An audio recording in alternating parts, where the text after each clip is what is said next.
సంఘం నూతనంగా ఏర్పాటు చేసిన మరి సమగ్ర ఓటర్ల నమోదు ప్రక్రియ ఆంధ్రప్రదేశ్ అంతా కూడా ఈ 14వ తారీఖుకి పూర్తవుతుంది. ఇది ఓటర్స్ అందరికి కూడా ఓటింగ్ చేస్తున్నాం. మన ఓటు మన హక్కు అనే కార్యక్రమాన్ని ప్రజలందరూ ఆలోచన చేయాలి. ఓటు అనేది ఉన్నప్పుడే ఏదైనా సరే సమాజంలో మనం ప్రశ్నించడానికి కానీ మనం ఉన్నామన్న గుర్తింపు ఉంటాం కానీ ఓటు అనేది లేదు. ఇది గతంలో 2002లో జరిగింది, మరి ఇప్పుడు సమగ్రంగా ఇప్పుడు జరుగుతుంది. దేవాలయ నియోజకవర్గంలో సుమారుగా 235 బూత్లో కూడా ఈ ప్రక్రియ జరుగుతున్నప్పుడు వరకు 65% పూర్తయింది. రిజర్వేషన్ ఫార్ములు ఇవ్వడం కానీ అలాగే మళ్ళీ రెప్ట్గా మ్యాపింగ్ చేయడం కానీ కార్యక్రమం జరుగుతుంది. ప్రతి ఒక్కరూ కూడా మరి రాజకీయ పార్టీలు కూడా ప్రభుత్వం నుంచి బిఎల్ఓలు ఉంటారు, రాజకీయ పార్టీ నుంచి బిఎల్ఏలు ఉంటారు. అందరూ కూడా ప్రతి ఒక్కరూ కూడా దీనిలో పూర్తిగా మరి ఈ ఓటు అనేది మరి చేపించినప్పుడే మరి దీని రాబోయే ఎన్నికల్లో ఓటు వేయడానికి కానీ మీ యొక్క దేశం యొక్క గుర్తింపు కానీ ఓటర్ మీద ఆధారపడుతుందని చదవడం తెలియజేస్తున్నాం. దీనిలో మీరు చాలా క్లియర్గా మరి ఎన్యుమరేషన్ ఫార్మ్ తీసుకున్న వాళ్ళు మీకు ఏమైనా అర్థం కాకపోతే అక్కడ బిఎల్ఓలు తోటి మీరు పూర్తి చేసుకోవచ్చు. అలాగే చనిపోయిన వాళ్ళు ఓటర్ తీసేస్తారు. అలాగే కొత్త ఓటర్ కూడా దీన్ని చేర్పించాలి.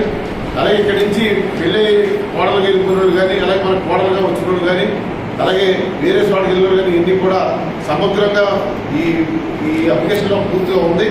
మీకు తెలియకపోతే అక్కడ బిఎల్ఏలు కానీ బిఎల్ఓలు కానీ అక్కడ బిఆర్ఓలు కానీ ప్రతి అన్ని సెక్షన్ల నుంచి కూడా ఒక అధికారులు ప్రభుత్వం నియమించడం జరిగింది, ఎన్నికల సంఘం నియమించడం జరిగింది.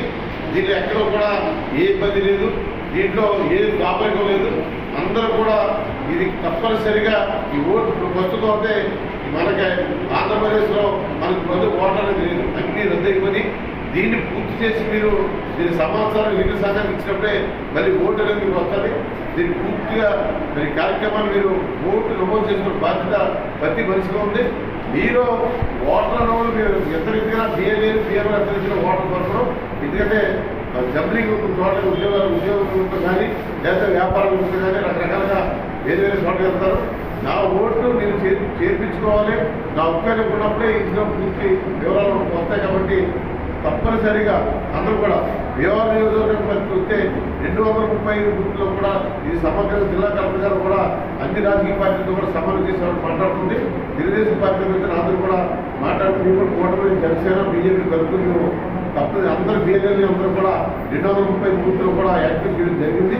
అలాగే మన తెలుగుదేశం పార్టీ జాతీయ కార్యాలయం దీన్ని పర్యవేక్షణ చేస్తుంది. అలాగే ఎన్నికల సంఘం నుంచి కూడా ప్రతి గ్రామంలో కూడా వీఆర్ఓలు కానీ సెక్రటరీలు కానీ అంగన్వాడీ వాళ్ళు కానీ ఆశాలు అందరూ కూడా నిర్వహణ తీశారు. దేవాలయంలో వచ్చే ఆర్డీఓ గారు, జాయింట్ కలెక్టర్ గారు అలాగే కలెక్టర్ గారు కూడా మేడం గారు కూడా అందరూ కూడా దీని మీద పూర్తిగా తప్పనిసరిగా ఇదంతా కూడా ప్రతి మనిషి కోట్లు ఉండాలని ఒక కార్యక్రమానికి ముందుకు తీసుకెళ్తాం. తప్పనిసరిగా ఈ నెల 14వ తారీఖు మీరు ఓటర్ని నమోదవ్వండి.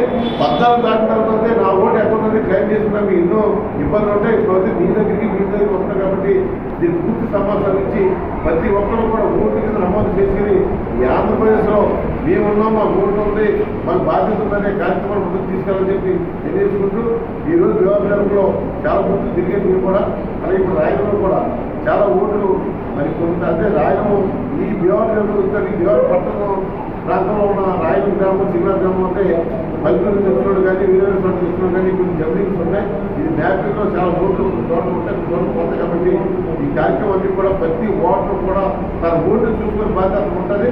అది తప్పనిసరిగా 14లో జాయిన్ చేసుకుంటేనే మీకు చాలా ఈజీగా ఉంటుంది. 14 తర్వాత నా ఓటు లేదన్న కార్యక్రమాలు మళ్ళీ లైబ్రరీ వెళ్ళడం మళ్ళీ తినడం ఎన్ని ఇబ్బంది ఉంటుంది. కాబట్టి ఈ కార్యక్రమాన్ని ప్రతి పౌరులు నా ఓటు నా ఒక్కనే అనే అనుకుని ప్రతి ఒక్కరు కూడా ఓటు జాయిన్ చేసుకోవాలని చెప్పి సమాచారం పూర్తి సంఘం గౌరవించుకోవాలి.